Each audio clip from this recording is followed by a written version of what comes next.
It's Friday, the podcast. Mansur Marine, McCarty Yacht Sales, thank you very much for being a part of this and being a part of Your Saltwater Guide, John and Todd. And we just love having you guys as part of our whole thing. So I want to thank you. And I can't even thank you guys enough for all that you do for all of our members. But we're going to have the great Todd Mansur joining us here in a few minutes, gang. And as you can tell, I'm cruising down the highway with my good buddy Ron. We're just about to end this 2-week trip we've been on up to Alaska and all over the. We're such knuckleheads that yesterday we got back middle of the night on Wednesday night from Alaska, and we jumped on Ron's boat and fished all day yesterday at Catalina like a couple of knuckleheads. So needless to say, we're kind of tired, but that has nothing to do with what the show's about. The show's about energy and all the great things that Todd and I have gotten to do over our lives. And Todd's going to share a little bit about it and go into what he's going to be doing at the Bass Pro Shops in Irvine, which is very close to everybody. It's centralized. You can come from Ventura, you can come from San Diego. It's in Irvine. So we're going to, without any further ado, we're going to bring Todd on right now, and he's going to explain to you guys what he's going to be talking about the Bass Pro Shop. And I'm going to walk into Captain Al's garage and get this thing started. So you and here comes Todd. In here. Yeah, Hey, we've buddy. got a pretty exciting. Did I lose you? Yep, there you are. No, I Yeah, got guys, you. we've got a pretty. Keep going. We got a Remember, I pretty told you exciting I'm show coming up here tomorrow, guys. So, if you guys have been checking out what's going on at the Bass Pro Shop tomorrow, myself, Todd Mansur, and Ben Seacrest, the two of us will be giving seminars at Bass Pro Shop together. And this is going to be a lot of fun. There's going to be a lot of interaction, there's going to be some swag, some prizes, and we're going to go over everything that is important to you in your everyday Southern California fishing. So if you guys are real fishermen, you'll really love what Benny and I will have to talk about, because we'll be talking about what makes Southern California such a great place to fish, starting with calico bass, rockfish, going to our offshore fishing, as well as talking about the bluefin tuna that everybody is so excited about catching all the time. But most importantly, we'll be talking about, the types of fishing that we can fish in Southern California all the time. So when it comes to our inshore fishing, our rock fishing, that to me and Benny are really important staples in this fishery. So we'll be talking a lot about that as well. We're going to talk a little bit about habitat. I'm on the board of directors for CCA California. I'm on board with, I'm actually one of the co-chairs of the CCA California Habitat program that we have going on right now. I'm deeply involved in our fisheries, from Pacific Fisheries Management. And then I also do a lot of stuff when it comes to our eco tours and talking to our students about our migratory mammals. So I'll be giving not only seminars on fishing, but I'll be talking a little bit about our habitat and what's been going on with our habitat, and giving an explanation that makes sense to everybody, because I know every time you go out fishing and you don't see kelp, it kind of worries you. And I can give you a little bit of clarity on why that is all happening and what I expect to see in the future. So Dave's going to be on the show here in a couple minutes. He's about to pull in. He's just a fishaholic like the rest of us. He went fishing up in Alaska. He said it was absolutely amazing. I can't remember how many fish he said they caught in the time that they were up there, but I think he said it was something like 500 or some odd fish that they caught. Of course, Alaska has a very strict fishery, and so most of the stuff that they caught, they released if it wasn't, permitted to keep. They got to keep like one lingcod and stuff like that. But I'm sure Dave will talk about that a little bit, and that'll be pretty exciting. And then we'll talk a little bit about what I've been doing lately with Mansur Marine.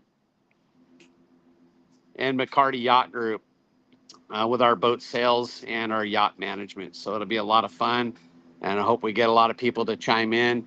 But most importantly, I want to go back to talking about the Bass Pro Shop seminars.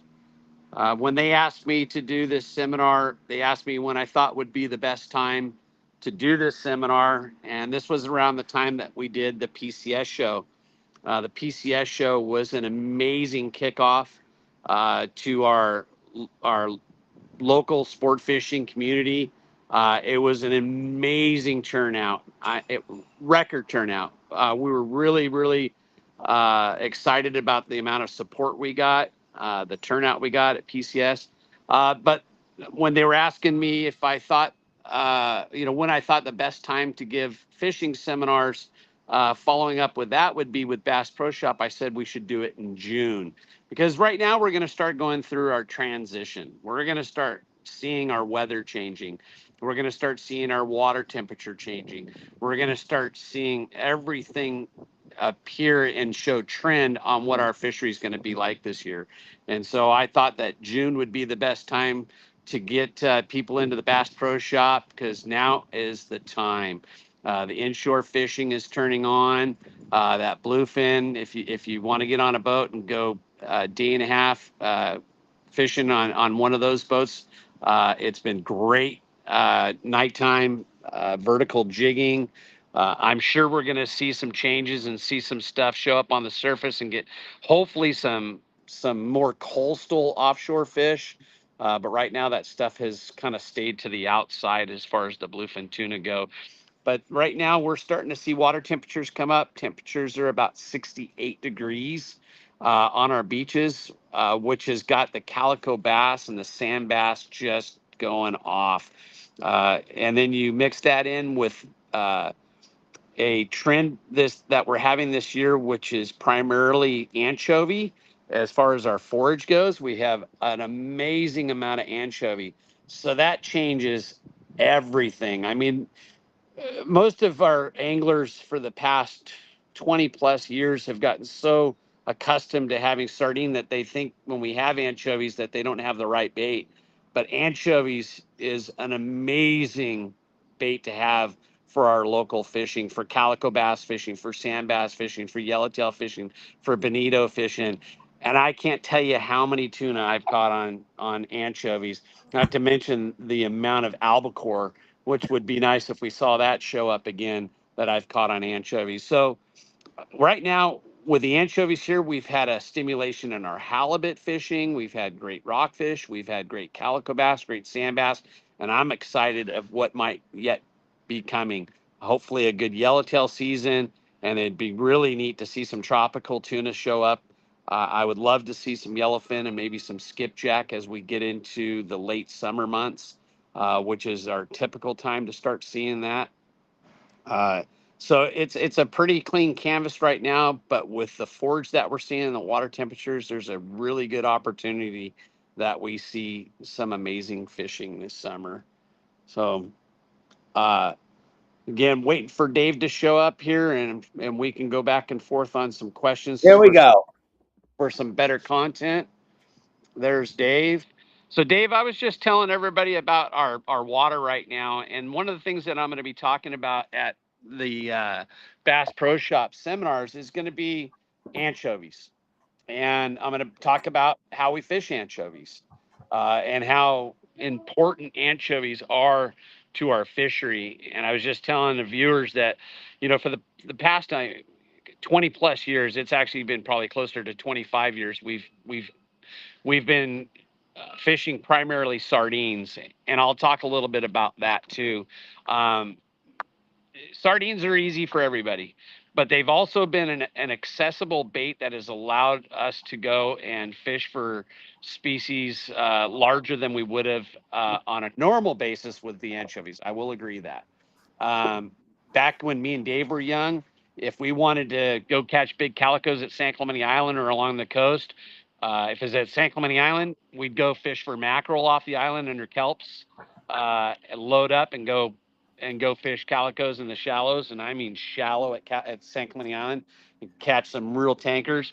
And if it was on the beach, if the bait boats brought in brown bait, butterfish, which we called pompano, that was great. But if they didn't have it, we could actually catch them right there. We could catch, herring or brown bait right there at the bait receiver and go out and catch big calico bass.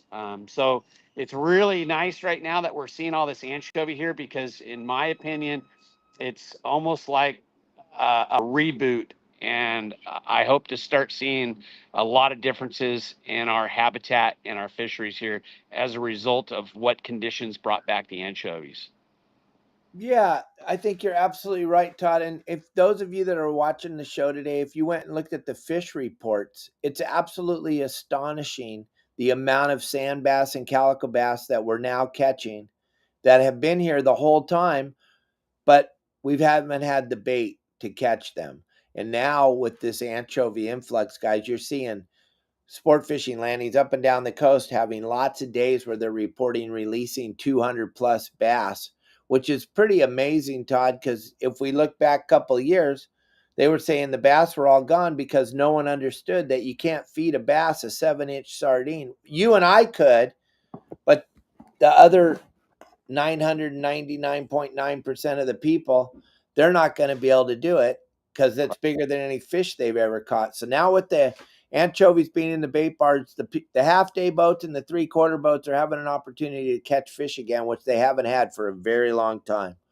Roger. And so, Dave, let's talk about that a little bit. So, when you and I were young, and when a lot of our viewers maybe that were have been in this fishery for a long time would pull up to the bait receiver, it was primarily anchovies, and there was a couple of reasons for that. There were a lot of years where we had a lot of sardine, but the way that we fished, uh, and I want to make this politically correct so that our bait companies understand that I understand our fisheries, but we fished with Lampara. So Lampara is a type of net that if you looked at the boat, you would think it was a purse seiner, but that's just because you don't understand the type of fishing and the type of net and equipment that they're using. So for Lampara, which is what we had for years to catch our live bait, was taken off the back of the boat from a spool with a skiff and circled back to the boat. But there was no way to close the bottom of the net, which is what happens with a purse seine. With a Lampara net, it's tickling the bottom as it comes back to the boat. And so the guys that fish Lampara had to be amazingly knowledgeable with the bottom, because if there was one rock, one reef, one little snag, they could tear a $20,000 net and be out of work for a week while they sew it back up. So they knew exactly where they could fish the net and not have a snag, and it also was better for the ecosystem. But with this net, you couldn't fish deep water because there's no bottom to the net. With a purse seine net, we can fish any depth we want. In fact, shallower water is kind of more difficult. We can fish offshore, and this brought in more opportunity to fish sardine schools because now we can circle the bait and close the bottom into a purse, bring the bait to the boat, get it on board, and sell it. And the difference between the two baits at the receiver for the consumer, it's easier to cast it a sardine, and they think that's the way to go. Longevity wise, the sardine lives a little bit longer in the receiver than the anchovy does when we get into the warm water months because anchovies are temperature vulnerable. They like cooler, more temperate temperatures. So when we put that anchovy in the receiver and the water temperature starts getting really warm, it starts to die and it has a really tough time. So now that we have purse seines, and I think James is the only boat that has Lampara anymore. He's in Oceanside. Everybody else is purse seine. We can actually go out and choose which different bait we want. And fortunately, right now it's been a lot of anchovies, which has been great and very stimulating to our fishery. So, Dave, do you want to add to that? You're absolutely right. The whole bait operation has changed tremendously over the years. And then the dependency on that sardine for most private boaters is something that you guys all got used to. And you didn't, a lot of people, Todd, don't understand that. how great fishing is with when you have a bait that the fish can actually eat. They just want a bait.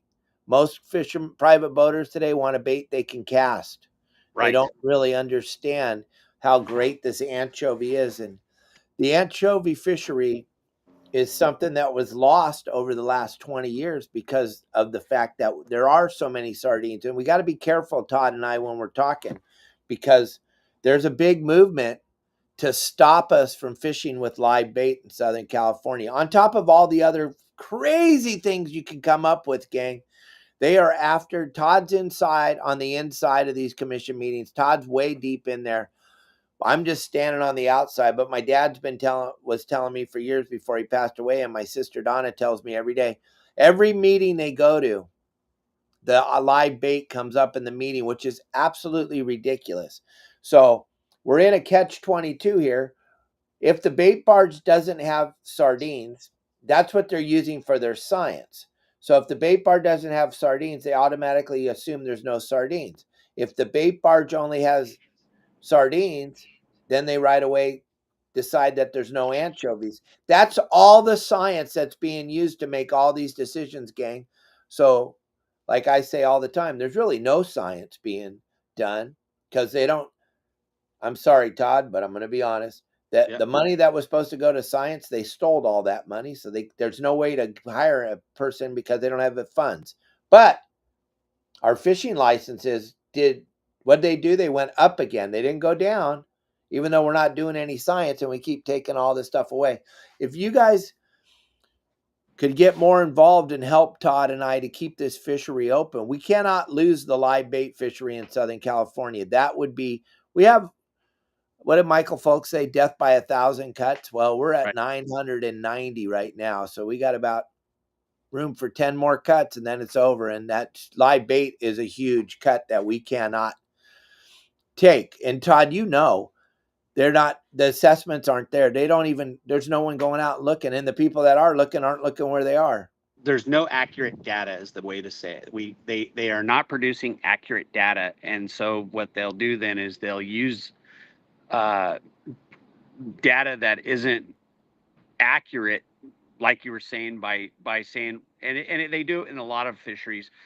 We might be fishing for something else because it's there, uh, uh, say an offshore fish or something, and not targeting, calico bass or rockfish. And since there's less rockfish or calico bass in our fish counts, they would look like they would use that in a way that is weaponized in saying that there must not be any rockfish or calico bass because they're not turning them into their fish counts. But if you look over here in this little box over here, they turned in thousands and thousands of tuna or yellowtail or dorado, wherever it may be. And it's the same thing. So you pull up the bait receiver every day and there's no sardines, there's only anchovies. Well, the sardines must be in jeopardy, but it's not. It's cyclical. And so sardines are very cyclical. And so one of the things that we need you guys to support is CCA, because CCA is going to bat to make sure that the right and the right science is being distributed to our commissioners, the councils, and everybody that is looking at our fisheries, and make sure that they know what the true science is. So it's better for us to be proactive and do the science and deliver the science. So then we have some ground to stand on, and you guys can help that by supporting CCA. So if you're not a member of CCA, you're not helping us at all. It's very minimal amount of money. Uh, Honestly, to help CCA for $35 membership, guys. Your money goes a long ways. Uh, and we speak across the board. We're working with our legislators, working with our coastal commissioners. We're doing everything we can to make sure that your right to sport fish in California is protected, not just today, but in the future for your children's children's children's children. And there's a lot being thrown at us, guys. We've got MPAs, we've got 30/30, we've got all sorts of things on top of having to constantly protect our live bait fishery, protect our habitat species. We just won a big one with the sandbass. By taking it, and I know most of your members, Dave, are probably CCA members, but guys, just because you're a CCA member doesn't mean the guy that you fish with is somebody on this, podcast, or may not be a CCA member. So when you're out fishing with your friends, or you're in a group of people that maybe don't even have anything, and in the fishery business, maybe they're just good, hearted, American people that want to support a great, healthy industry, have them sign up for CCA, because we need to get outside the box, guys. We need to reach to everybody and get everybody in California on CCA California, so that we can continue to protect our rights as fishermen, because we are not the problem to our habitat and our industry. In fact, we're the most conservative and protective of our industry. So get on to CCA, and let's get back to anchovies a little bit, Dave. So Oh, absolutely. you and I grew up on anchovies. And they're in this seminar, guys. I'm going to be talking to you guys the several ways to hook an anchovy, present an anchovy, and I'm talking either fly line, a small amount of weight, sliding egg sinkers, dropper loops. I'm going to talk about all the different ways and reasons why we hook anchovies in a certain spot. And then I'm going to teach you guys, when you cast an anchovy, how to know what your anchovy is doing in a fly line situation. If you don't know what fly lining is fly line is basically, Dave and I went fishing today. We could show up with one rod and all of our tackle in our front pocket, because all we would need is some rusty mustad hooks to go have a great time. And so we'll talk about, when we're fly lining, we're just going to have a hook attached to our main line, through our rod and onto our reel. And that's fly lining. It's simple. But if you don't know what your bait's doing, and I'm going to explain this to you guys at my seminar at Bass Pro Shop, you could be helplessly soaking a bait. And so there's a lot to do when it comes to fishing anchovies to make it more productive, and the same with sardines. So I'll bring an artificial bait with me that'll allow me to pin baits on and show you guys different techniques and casting, how to control your bait, how you should hold your reel. Dave's a big one on this. I mean, we see people holding their reel in a way that is counterproductive to fishing, or to catching. It's still fishing, but it's not catching. So we'll give you guys a lot of information in that aspect of things. But going back to the anchovies, though, this could be an incredible year. I get asked all the time, with all the anchovies we're seeing, what are your expectations? Well, Dave and I, we've seen years where we have anchovy cycles like this, where we have a tremendous amount of tropical tuna. And when I say tropical tuna, guys, I'm talking about purple people eater skipjacks, the ones that come across the Pacific, not the ones with the three black dots called the little tunies that come up from Baja. I'm talking real referee skipjack and yellowfin tuna. We've had tremendous years where we've had, the anchovy cycles like this, where we still have good tropical tuna fishing with yellowfin tuna. But Dave, what are the months that we would normally see that? Remember me and you, we were, I mean, it pumped us up, but it wasn't in June. No, and that's so good that you're talking about that, because a lot of people have thrown up the white flag and they're scared and they don't know. Southern California has been spoiled for quite a few years, gang. We never even, we were right now, what we were doing when Todd and I were running sport boats, you guys call head boats or cattle boats. We call them sport boats because that's what they are. When we were running them, this time of year, we're looking for barracuda. And I know you guys like barracuda. Yeah, people actually like, back in our days, I'm sorry, I'm just going to be brutally honest. People enjoyed fishing Yeah. in our day. They didn't need a 200-pound fish to prove that they were something. They just loved to go out and enjoy the sport of fishing. And barracuda on the iron was like the most spectacular thing. June, that was what we were doing. And then we were starting to sneak around in the afternoon after we did our barracuda thing and our calico bass thing. We go look, start to make the mud, start to look in the mud from the barn kelp up to about the San Clemente Pier. You'd go, Todd would run up the line in 13 fathoms. I'd run up the line in 15 fathoms. Someone would cover the 11 fathom area. And you would run up the line and you would look to see if there's any boomerangs in that mud, because you knew then if there was, the next morning, you would start to focus on sand bass. None of that stuff happened for the last 15 years because of the sardines. We couldn't do that. Sardines, what you're doing when you're chumming with sardines on a sport boat, unless, I know big game tuna fishing guys are not going to like this, but I'm talking half day and 3/4 day. That's where your fishermen are made from. That's where the industry, I'm just being honest, the industry kind of lost focus on where the industry starts. Everybody has a story when they were young about how they went on their first half day boat, or the guys that are our age talk about going on the barge.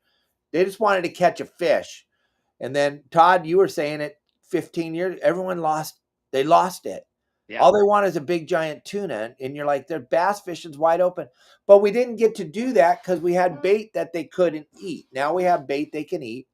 Todd and I, if we were running sport boats right now, we'd start our mornings out every day looking in the canyons for the barracuda. Yeah. Most of the guys running boats today, they're new to this thing and they don't understand all these idiosyncrasies. Plus, another thing is you'll get all fired up now, and you'll get all fired up because you got anchovies, and then the next day they bring in 18-inch sardines, and it takes the lead right out of your pencil. As a captain, you're like, we're going to go. And then you're like, what is this garbage in the bait barge? And I call it garbage. I just call it what it is. It doesn't help us at all. And I know I'm going to piss off the bait companies up and down the coast, but I would rather you guys just didn't bring any bait in at all than bring in that stuff. We can't use it. It causes a bunch of more, as a sport boat captain, I look at it as causing a bunch more work, because now you got to put one of the kids that are helping on the board cutting sardines all day so they can actually use it for bait, when we used to just have to strip up a box of squid. So that's my point. That's where I'm sitting at, Todd. I got to add to that. So in the heat of the Sandbass season, uh, if we got up in the morning and we saw the Mello brothers pull into the bait receiver and they're offloading bait, and we call over and we ask them what they brought in, and they say they brought in a load of sardines, the first thing we all did, guys, and I'm talking every single boat leaving between 6 and 6:30, because we didn't have a 5 a.m. boat back then. We did towards the end, but we didn't have any 5 to 5 boats. It was just kind of a non-existent back then, because we had so much local fishing we could get done in 9 hours. But the first thing we did when we found out they brought in a big load of sardines was we go back, we'd tell our deckhand, hey, run up the office, go grab 15 pounds of squid. Am I right or am I wrong, Dave? Yeah, and my dad did something that now we sit on this side of it and we're like, oh wow. My dad did something that was absolutely amazing. My dad had a giant walk-in freezer at Dana Wharf with thousands of pounds of squid in it at all times. Yeah. I mean, it was back in those days, it was not that expensive to buy a 5-pound box of squid. It was probably like $1.50 or something. Like Yeah, now it's $20. Now it's the price of a gallon of gas in California. exactly. But no, the anchovies were crucial to our sandbass fishing. So, you know, sandbass habitat is a unique habitat when it comes to spawning. And to understand what they're looking for when they come up in this northern range of their habitat. Oh, did I lose you, Dave? Uh, is No, not I'm right anchovies. here. Right It's here. not I'm right it's here. not anchovies and sardines, guys. We do have structure sandbass. We have sandbass that have uh, basically uh, taken home into some of our local habitat. Yes, we do have a lot of sandbass in our structure, our kelp beds, isers, our artificial reefs. But when the sandbass would come up from central and northern Baja to spawn into Southern California, what they were looking for was rich sediment. They weren't looking for anchovy schools. They weren't looking for squid beds. They weren't looking for sardines. They were looking for mud that was rich in razor clam, and with rich sediment with razor clam, it brought in a bunch of different types of nutrients, from small octopus, box crab, brittle star, pumpkin worm, all these nutrients blanketed the bottom like you wouldn't believe. An unfathomable amount of digestive nutrients that live in the sediment on the bottom. So when you guys go out and back in the days and you're fishing the mud and you get a big sand bass up and they net that sand bass and bring it over the rail and it hit the deck and it cough up an octopus, a box crab, a razor clam. That's what they were looking for. And we had some cyclical events. We had some hiccups and some burps in the ocean upwellings and currents that allowed us to have some tremendous uh, red tides. And one of the worst that really set things off was in, if I remember correctly, 2008, might have been 2007. I think 2007, and it was so devastating with the amount of domoic acid and the thickness of the red tide that it devastated a lot of the nutrients out to about 120 feet of water. So if you look along the rocks, you see very little shore crab. If you if you were to go and look at the sediment and take a bottom sample, it still hasn't recovered. We haven't got all of this stuff back yet, but it will recover. It just had a lot of deterrent in its recovery. And so we see that with our kelp forest. There's every time we get an ocean heat wave, you guys can call it El Nino. I'll call it an ocean heat wave. Every time we get an ocean heat wave, our kelp beds get vulnerable and die off. But if you, and David and I's career, which is coming up on 50 years of doing this, uh, actually longer if you just count the amount of years that we've been fishing, going on 60 years for me and a little more for Dave. The kelp always recovered after ocean heat waves. And 1983 was a tremendous ocean heat wave, El Nino. And within a couple of years, all of our ecosystems had recovered. But there's a lot of things happening now that hinder the recovery of our kelp forests in Southern California. And these are the things that need to be addressed. I'll talk about this a little bit at the Bass Pro Shop seminar. I won't get into a lot of depth in it here, but there's a lot going on, and it's not just pollutants. It has to do with invasive species, and I'll talk about that and the vegetation that is hindering the recovery of brown algae in Catalina Island, San Clemente Island.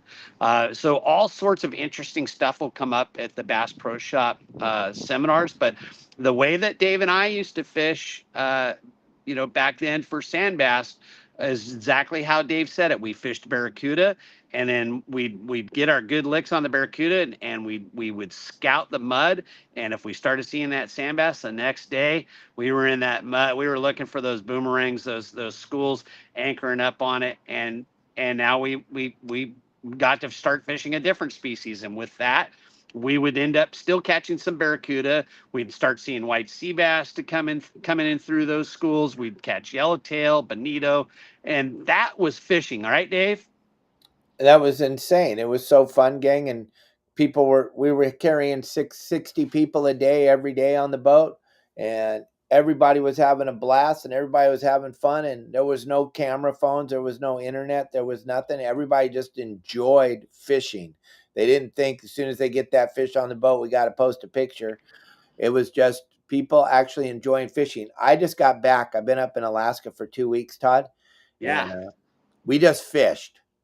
We didn't go trophy fishing for one big giant halibut. We went and we fished. We did something I don't think anybody up there does. We went and fished the edges of all the kelp beds up there, Todd, and we were averaging fishing in 30 feet of water, and we caught, between me, myself, Ron, and Pat, we had over 1,600 fish. We actually counted them. And I knew the number was high. I was telling everybody about it before you got back on the air. But gosh, 1,600. That's incredible. there, you'd stop on any kelp, you'd drive up and down the edges of the kelp, and then you would see 10,000 boomerangs, and it'd be these black rockfish. And they would eat it. They would jump out of the water to eat it. They wouldn't even wait for the lure to get in the water. Pat was fishing with a 1 pound chrome bar with hooks on it. that they use for halibut, and these black rockfish were eating it every time it touched the water. That's how How starving these fish are. Wow. And if you hit the bottom, you got a gold. We call them golden eye, but you got a yellow eye or you got a lingcod. And the yellow eyes, Todd, were 10, 12 pounds in 30 feet of water, and they were everywhere.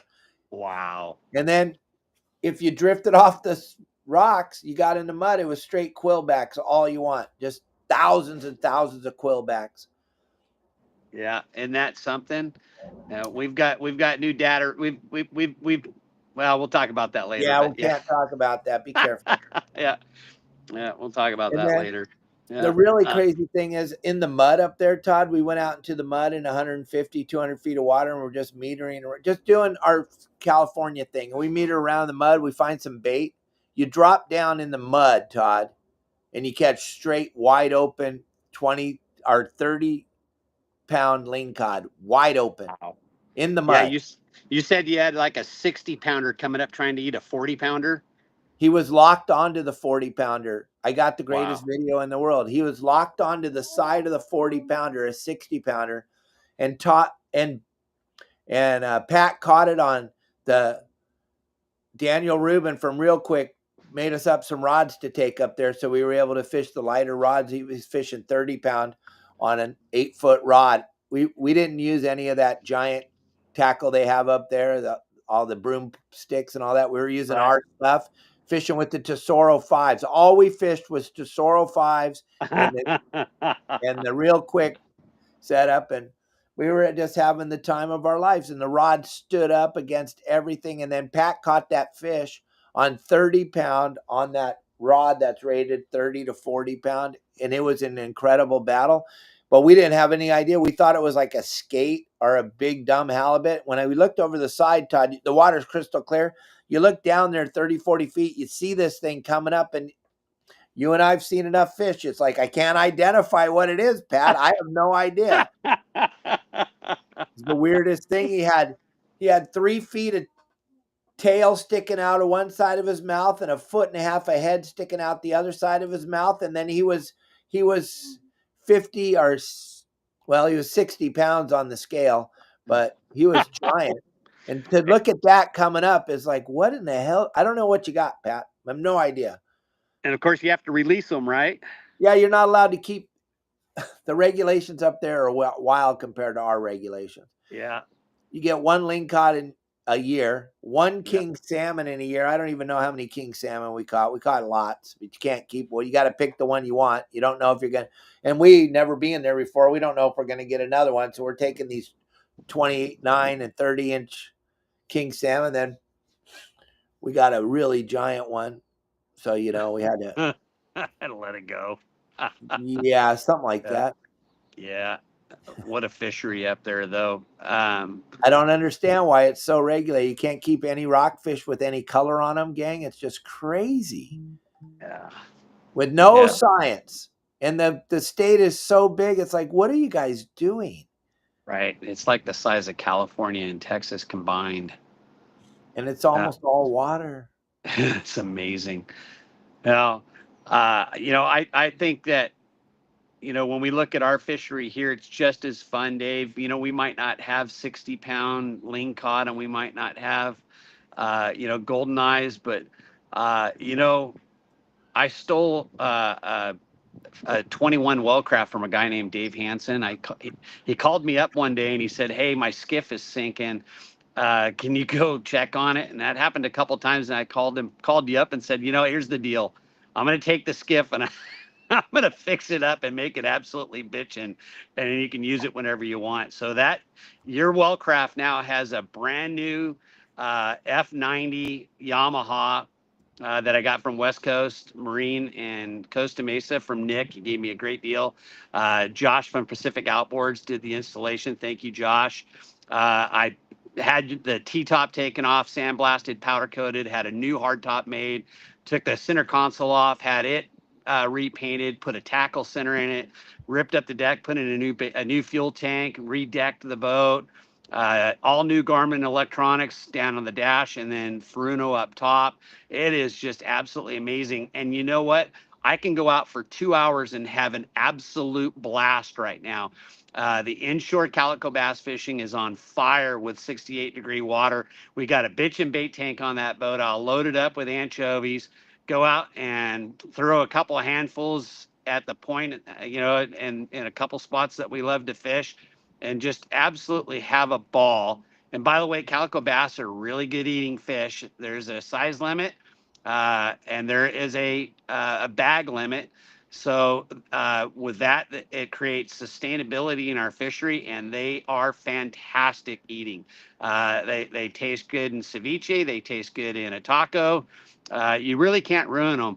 But then if I want to have even more fun, I might just go out to one of my local spots, and because the limits are so low, I'll go catch a couple of reds in a couple of drops, or even just one drop, and man, I've had an absolute blast. And I can do all that and burn about a cup of fuel. So we do have a great fishery here. I could go halibut fishing. I could go sea bass fishing. I could go calico bass and sandbass fishing. I could go rock fishing. There's so much to do, and if I'm patient, and I was trying to get to this point earlier, uh, I might see some tropical tuna show up. So for Dave and I, when Dave was running the Seahorse and I was running the Cypolaris, and this goes back a million years ago, guys, we're talking 80s.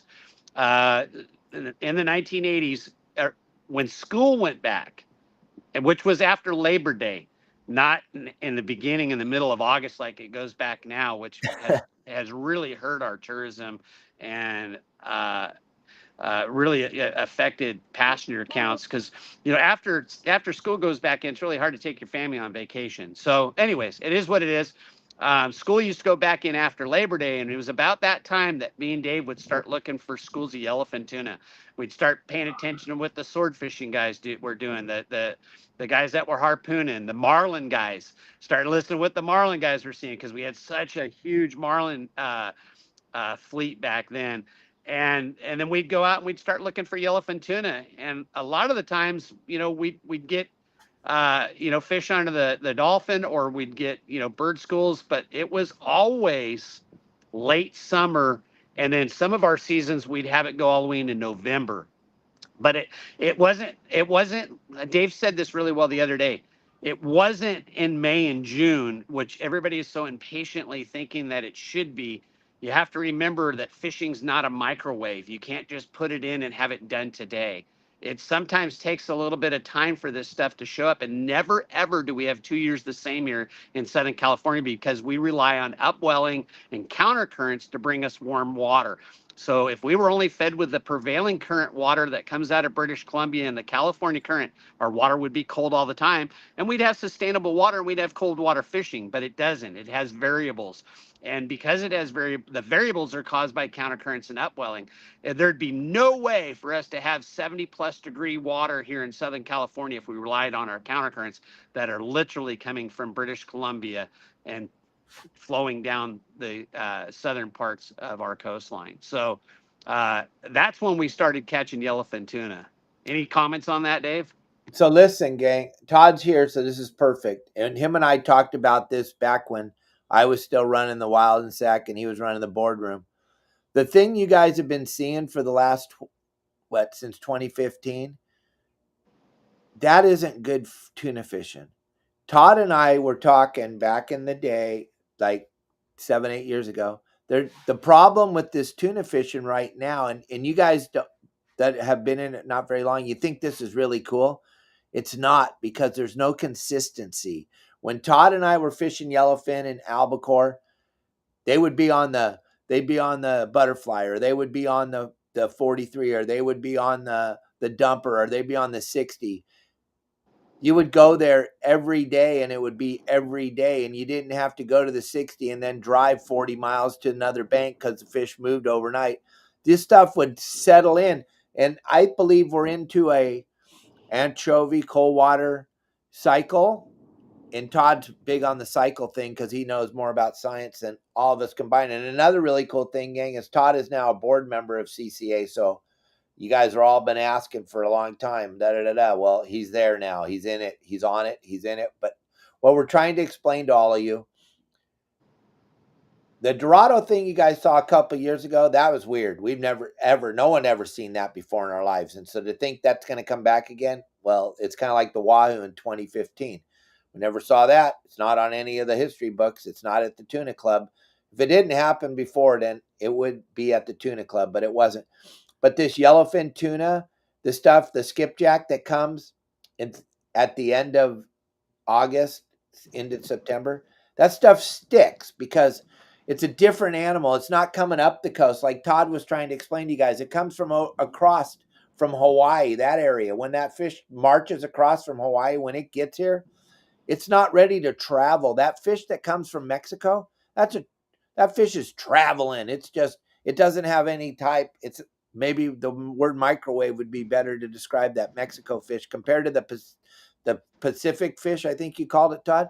Yeah. That fish is a different animal. And when it brings all that skipjack with it, now you have a competition between the skipjack and the yellowfin, and the whole world changes, gang. And you haven't seen it yet if you're new. You think you saw some cool fishing? Wait till you see it consistently at the 209 or at the 43. And you can pretty much go there every day for a month and catch it. And Yep. it's not a problem. Throw some feathers in the water and troll and get a blind jig strike and stop the boat and catch 50 fish and go On home. the fourth wake, not 800 feet behind the boat at 12 knots. Yeah. And don't ever wind. Another thing, gang, never ever should you go try to grab that fish on the troll. Your first thing you should always do is grab a bait and throw it out there. The fish on the troll is already ours. We already got them. You don't need to go wind it in because you're missing out on a phenomenal opportunity to catch more tuna. You go to the bait tank, you grab a bait, you throw a handful of bait in the water, you cast your bait into that handful of bait you just threw, and then you turn around, grab some more bait out of the bait tank, throw it in the water, and then all of a sudden you're there for 3 hours and you're on your way home. Exactly. With Yeah. anchovies, when you throw a handful of 14-inch sardines in the water, nothing happens. So to give some depth to this story, and this is funny, you guys. So Dave and I, we didn't always drive boats. There was times where we had to sit on the tank while the boat was trolling. And some of the younger crew members and less knowledgeable crew members would get up on the tank, and this was always the funniest thing. Especially fishing albacore. We get a jig strike. Hook up, everybody else, hook up. And then it comes off. And then you hear the new deckhand go, keep going, it fell off. And we would lose our absolute mind because we didn't care about whether or not that fish stayed on or came off. You just needed to throw bait. We had, how many stops did we have, Dave, where the jig fish fell off and we ended up having the boat stopped and catch 30 or 40 or 50 or 60 albacore in one stop? Always, if you're a bait fisherman, understand the bait fishery. If you get a jig strike, throw bait. My favorite thing, Todd, was I'm a weirdo like you. We love fishing. My favorite thing was to set on the bait tank and watch all four lures, and then I could see the fish boil on the lure. I'd start throwing bait before anybody. Yeah. We're bit. And Wiggy would go, there's not a rod. I go, they're here. And then they would just charge the stern. You'd see a boil on one fish swipe at the lure, and you could see them. And you'd go, we're bit. And I'd throw a handful of bait, and they would just attack the boat. It Yeah. If you're into fishing, there's so many cool things to do. If you're not, I know you're the guys that go, oh, I just like to catch the big bluefin. Well, then you really don't like fishing. And we understand. We're not judging you. You're just not a fisherman. Yeah. It's the truth. Yeah. The hardest, I used to tell people, if you can master calico bass fishing, you can catch anything anywhere in the world because it teaches you so much about how fish strike, ambush, how they eat a bait, how to let them eat a bait, and it goes the same with fishing. Lures for calico bass. If you can master that, you can fish just about anything from poppers for tuna, surface iron for yellows. If you can master fishing calico bass, especially when there's a lot of structure. I mean, how many people know how to get a 4-pound calico out of the kelp? They just think it's just a tug of war situation, but it's not. You got to let the dog walk back around the tree and then pull him back around the side you're on. And a lot of that comes with pressure and release. Pressure and release. You release, the fish starts to swim back to its habitat, and then you add the pressure and hope to get them back around that stock. And that makes fishing for calico bass so technical and so much fun. And they do the same thing in rocks. But once you get that down, it starts to get in your mind how fish work, how fish think. And I just think it's just such a great way to start. And like Dave said earlier, for most of us on the West Coast, fishing started from half day and 3/4 day fishing. Most of us got dropped off by our mom or our dad on the half day boat, the 3/4 day boat, and it got in our blood, it got in our system, and it is the foundation of Southern California fishing. It's the backbone of Southern California fishing. The half day, the 3/4 day boat, Dave's dad, Dana Wharf Sport Fishing, all the landings. This is where people get their start and get the bug for this, and then grow into catching these larger fish. It's pretty easy to, and I think it's a great industry, guys. I am so happy for all the boats that are successfully doing well with the bluefin tuna fishery. It makes me very happy because I'm on every aspect of this fishery, from anchovies to swordfish. I love it. But vertical jigging is dropping down and waiting for the sinker to stop sinking and then set the hook and wind it in. But there is some complexity to it. Knowing how the person next to you is fishing, the size of the lure that they're fishing, so that you guys are dropping, close to the same rate, so you avoid tangles.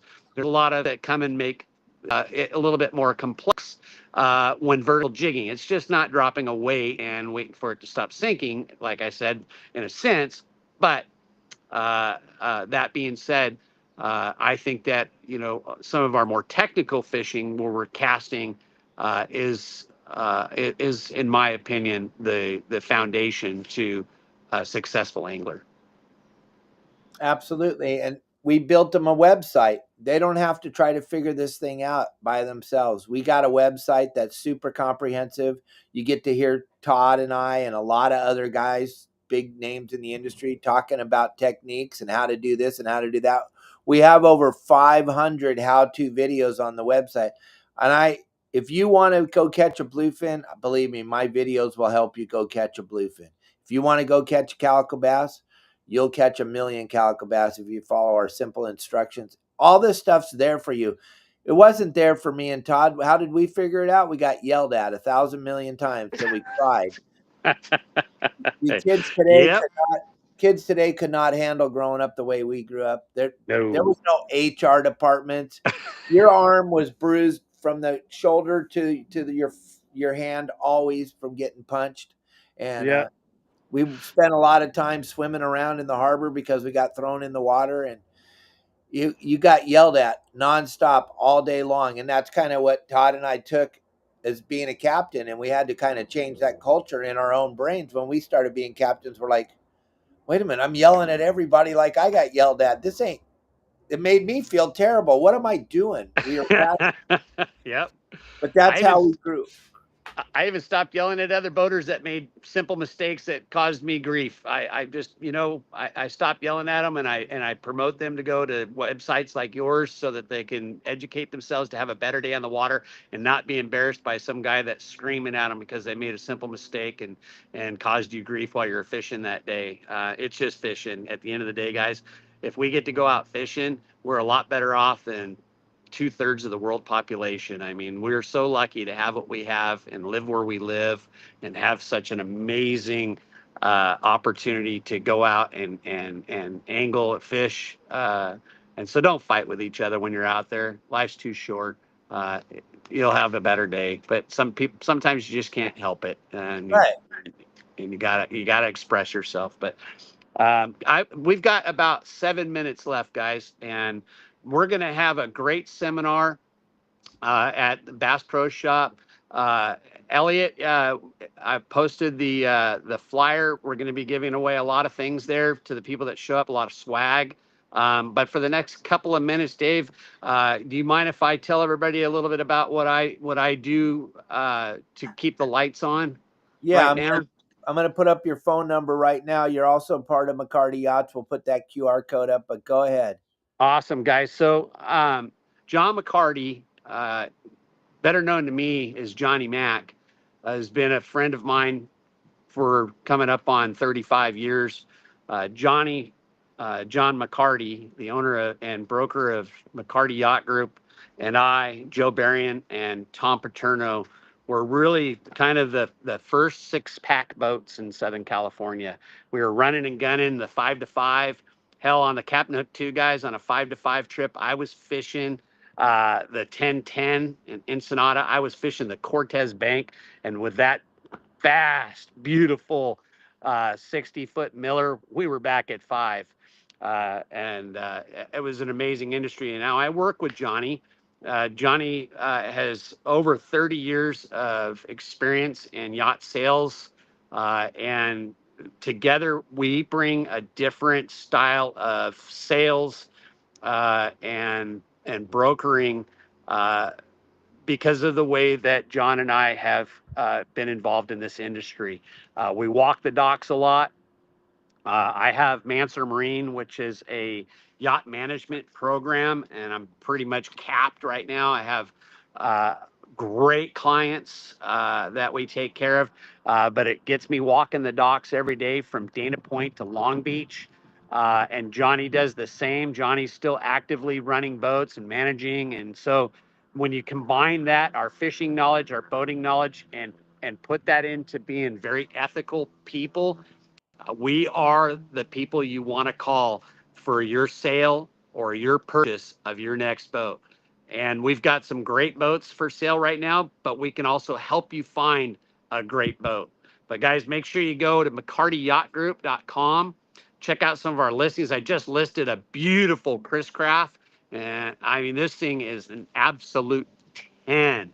Went on the market yesterday, guys, and it is just absolutely beautiful. There it is right there. That 33 Corsair, you could eat off the engines. In fact, the owner just recently had the engines pulled and serviced and painted, not because something went wrong, but because that's how he likes to maintain the boat. And I love owners like this. So kudos to Dave for taking care of the boat so well. It is absolutely impeccable. I've got a really beautiful 35 Cabo Express for sale right now. Same thing. Terry has just taken impeccable care of this boat, and it is priced to sell, guys, and a great platform for Southern California, Baja, Cabo San Lucas. Dave's ran the boat. It's a beautiful Cabo 35 Express, and we've got others as well, guys. If you're interested, make sure you go to McCarty Yacht Group. For Mansur Marine, I want to thank everybody that helped make me successful. Dave, Your Saltwater Guide, Elliot, everybody on the docks, all the owners, you guys have made me extremely successful. I'm pretty much capped on what I can do to run the Mansur Marine program the way that I like to have it ran, and that's being on every boat personally and making sure to personally take care of all of my clients. And it has been a true blessing to have this opportunity. We're going to be moving into our new office at Dana Point Harbor. So we will be relocating from our office at 34483 Golden Lantern as they reconstruct our harbor. We have the Dana Point Harbor renovation going on right now. So my office will be moving down to the west or up to the West Basin, and be very easy to find me. I'm right on. Uh-oh. His phone overheated. I think his phone overheated. Overheat? Yeah, I think you overheated, bro. Yeah, hang on. We can Can hear you still you. hear me, though? You can still hear me? Yep, go. Yep. So anyways, guys, if you want to get a hold of me at McCarty Yacht Group or Mansur Marine, make sure you guys give me a call at 949-547-7748. There I am. I'm back. And I look forward to fielding your calls, guys. And I'm an amazing person when it comes to helping people. I know I'm kind of tapped out as far as clients. I still might take one or two, but it'd be in an interview situation. But if you guys just need some help, you need to network where to find something to get something done, because you guys are members of Your Saltwater Guide. You guys feel free to give me a call. But when you do, mention that you're a member of Your Saltwater Guide and you're looking for some help. and trying to find the right technician, mechanic, or AC, whatever it may be, and I'll help you guys out. So, anyways, guys, thanks for listening today. I hope I see you guys at Bass Pro Shop tomorrow at 10 a.m. It's going to be a lot of fun, and we'll see you guys out on the water. I hope you guys have a very successful 2025 fishing season. Todd, I want to thank you. I know you're the busiest man in Southern California, so to take a little time out of your day and help us out over here, thank you very, very much. And McCarty Yachts, thank you so much for being a sponsor of our show. And thank you, Todd, for taking such great care of all of our members. They all have nothing but great things to say every time they have an opportunity to work with you. And gang, I can promise you, you call Todd and ask for some help, and when he gives you a number, those people are the people that are going to answer their phone. There's a lot of shady people in this marine industry that don't answer their phone. So use Todd or use myself whenever you're calling, but you got to call us to get the numbers. Yep. Yeah. Hey, thanks a lot, Dave. Thanks, Elliot. I'll look forward to seeing you soon, Dave. And say hi to Kelly for me. Say hi to Marley for me. And we're going to get back to work. You guys, thanks for watching. Yeah, we're going back to Cabo today. Finally, I've been gone for 2 weeks, so everybody's going to be, well, I know Marley's going to be happy to see me anyway. Yeah. And say hi to Al for me. Say hi to You Alex. got it. You got it. See ya, everybody. Thank you for watching the show. Thank Yep. you.